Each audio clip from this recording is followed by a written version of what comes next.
Good afternoon, YouTubers.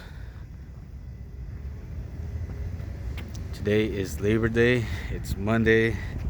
So, in light of the holiday, I'm showing you guys the fruits of my labor, which would be the Evo 10.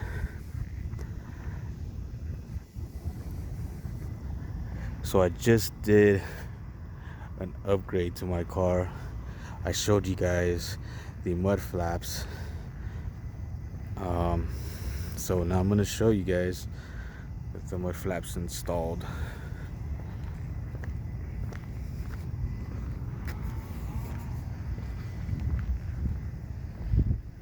What you guys think about the spot right here?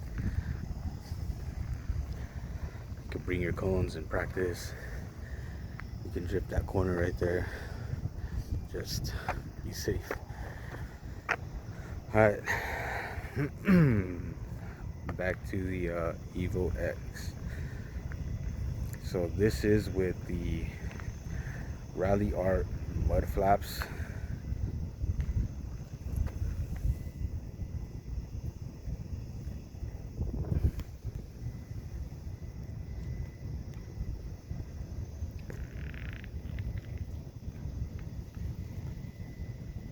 To me, they just look so much better than all the other mud flaps that I've seen. Although I must say that I seen a pair of the Rally Armor ones. I kind of was digging how this part here comes out more, and it has like a little slit, like a slant, and then it pops out more. Kind of adds like a arrow look to the Evo, but the logo is really small on it, so I don't like the fact that it has a small, logo for it or on it. With them being like $200 and all.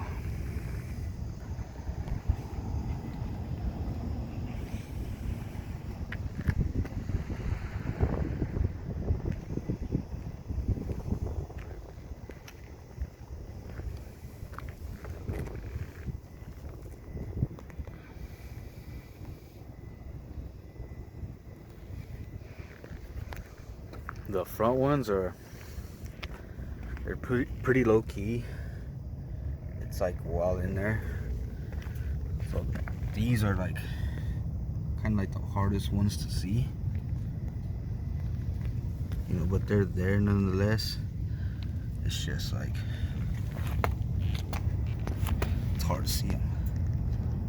And I'm trying to lower my car too. I might go with the teen springs.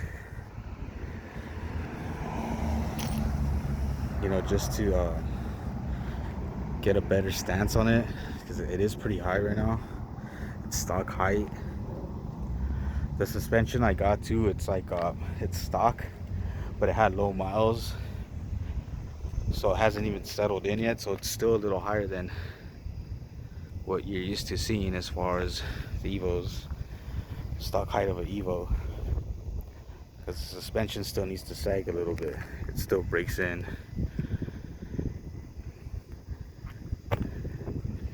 After the break-in period, they sit a little lower, but it's not going to be much lower.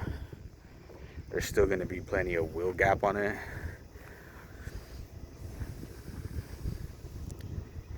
So I'm trying to get the I'm gonna get the teen springs, and I think it's called the white line tie rods, the suspension kit.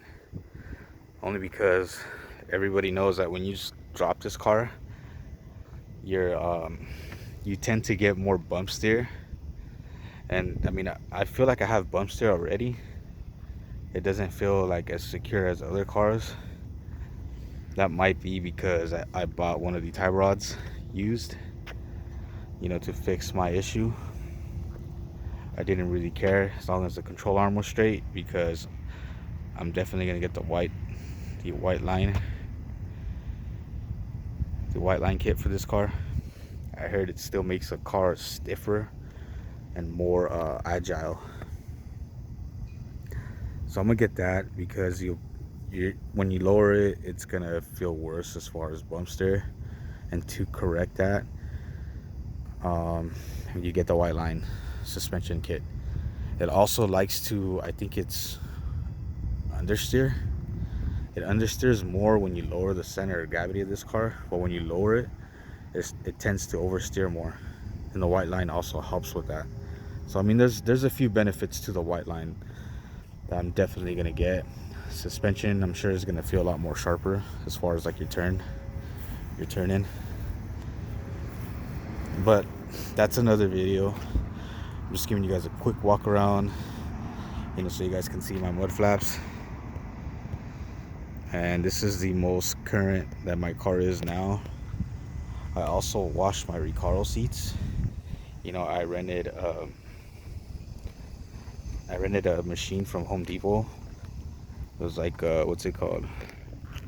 Like furniture cleaning machine. And I got some woolite that's recommended from Recaro. So you get the woolite, you put 1/6 water. You put 1/6 of woolite per 6 parts of water. And yeah, those of you that do this would understand this. You take the tray from McDonald's, you put it on the back of your Honda, if it's not an S2000 or NSX, of course, and you start doing donuts with your fucking front wheel drive. It's cool, right? At least you contributed to this somewhat. Anyways, so back to the seats. I did clean the seats. I sprayed them with woolite, and then that thing has an extractor, so I extract it.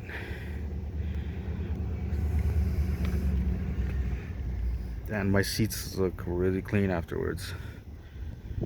Like, it does a good ass job at cleaning out.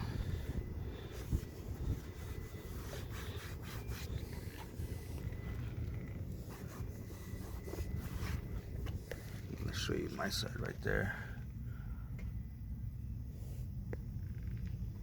So yeah, what I did was I sprayed with woolite and then hit it with the extractor, the water extractor. The ashes are actually making it kind of dirty. It's weird. Like, you're best off blowing the ash rather than trying to rub it off.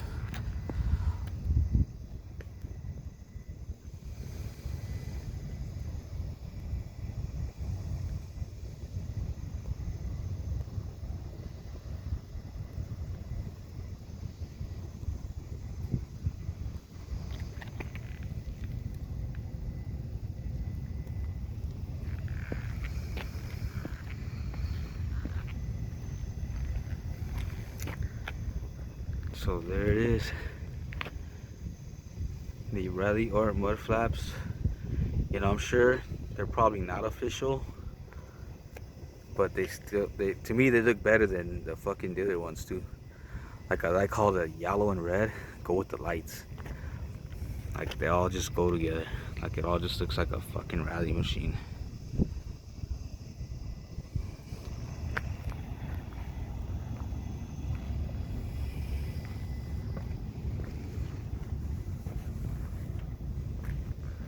Just give you guys a close-up of, how the Evo looks, how it's rocking out.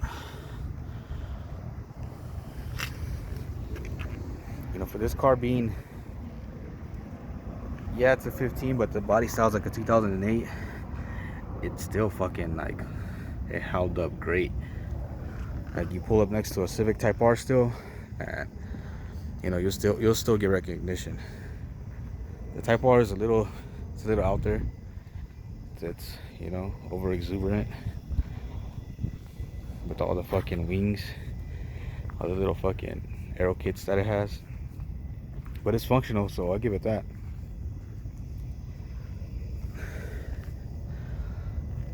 But the Type R should have been all-wheel drive. Because once you start adding power to front wheels, we all know what the outcome is. You're fighting for fucking traction. So even though this car is fucking a 2015 and the Type R is a 2020 or 2019, it's still lacking in the all-wheel drive department. Granted, it can take a corner, yeah, but 300 horsepower is probably like its cherry spot. Once you add more power, you're probably gonna lose all your balance that you have in that car. Just my opinion. I haven't seen it yet, but it should have been all-wheel drive. That thing would have been a fucking beast. The Civic Type R now. But I'll post more videos as I get more stuff going. You know, today just trying to give you guys a quick walk around. Trying to show you guys how I clean my interior. You know, I wash my seats.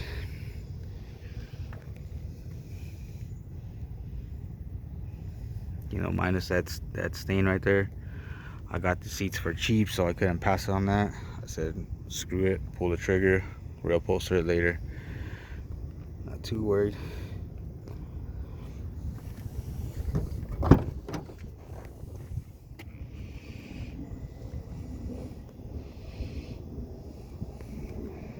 It's my girl's backpack.